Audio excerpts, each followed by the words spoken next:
What is going on, you guys? Q here from Hyperstocks. Today we're going to talk about one of the biggest stories in the world, if not the biggest story in the world, and that's going to be the coronavirus leading its way into the White House, and more specifically to Donald Trump and his wife, who we are praying for a safe recovery. No matter what the political view is here, I believe that we should never wish harm upon anybody or death upon anybody per se, no matter what our political views are. But in terms of the actual virus, it looks like there's an all-around resurgence across the world. Canada just reported one of their biggest second days in a very long time. The United States is still seeing 30 to 40,000 plus cases every single day. Europe just took on the #1 spot for coronavirus once again, and so we are seeing a resurgence in cases, and now it made its way to the American presidency, in which obviously the stock market is not going to react very well. However, today was not as bad as people expected it to be.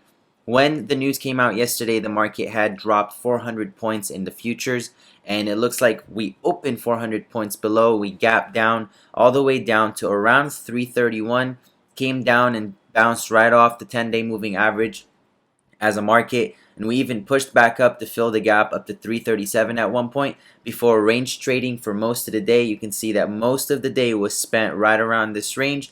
If you took the day off from the market and came back and checked it, not really much has changed, to be honest with you, because the market stayed in one spot for most of the day as expected.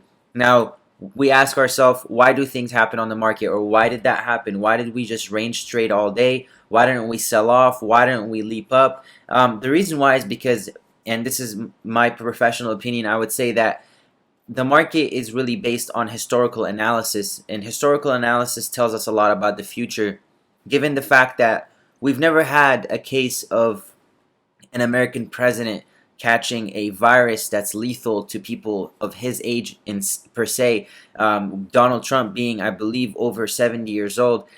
The coronavirus is really detrimental to people of his age, and therefore when he contracts the virus, we really don't know how to react. We've never had a case in which a American president, especially a president like Donald Trump, catch such a virus in which can be lethal to our country's leadership. Therefore, I believe that markets just didn't know how to react today. Yes, the initial reaction was red, which was pretty obvious, but selling off completely would have been a little bit of an overkill, I would say, and market rally was just out of the picture. So if you did trade today, then props to you. Our team did not really do much trading. We are holding a few small positions.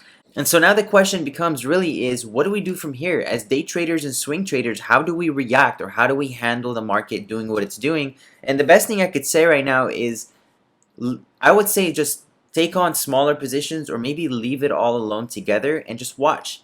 There's really nothing forcing you to make trades every day. There's really nothing that's holding you accountable for your daily trading except yourself. And during uncertain times, you obviously want to play it safe. You don't want to go with the same position sizing. You want to find stocks that are a little bit more niche. You want to be more selective with your trades. You want to take on positions that are maybe not such high volume, and that are not as severely impacted by market downturns.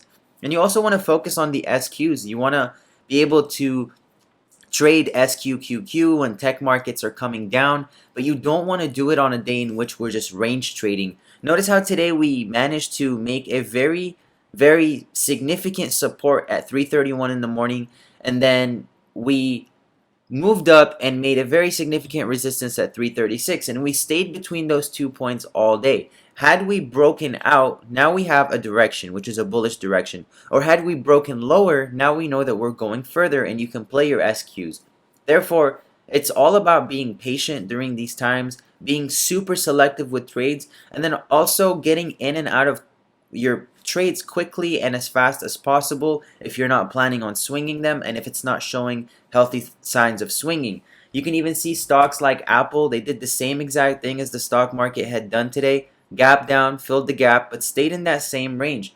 Tesla, same idea. Now Tesla did have a little bit more news than the stock market did, because of their deliveries that were announced. So you can see that Tesla actually fell further than the normal markets. And then you can see stocks like Microsoft. They generally all repeated the same exact pattern, and that's because of the amount of uncertainty that is lying within the markets right now.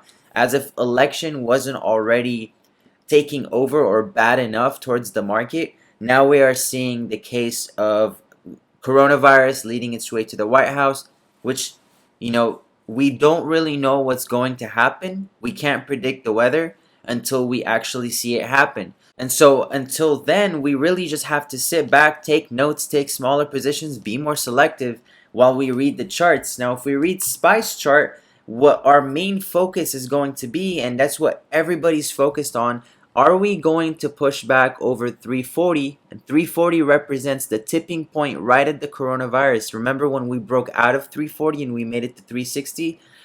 At that point, we were considered back in a bullish market because we were trending up. But the moment we fell back below 340 and 342, many traders started to worry about their positions because now we are below the resistance in which we had made a significant move over to get back into bullish territory, and now we have another support at 320. So most traders have their eyes turned to the 10-day moving average here, which is going to be right around 330, and then we have our next attention turned to the 320 support.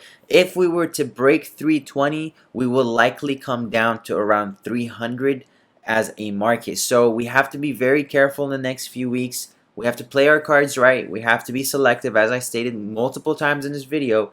And then we gotta just see what happens, guys. You gotta understand that the stock market can't be controlled. We can only be as successful as we react. So that should be your main focus right now, is your time of reaction, and your sizing and your stop loss is going to be the best game right now, because defense is the name of the game, not offense.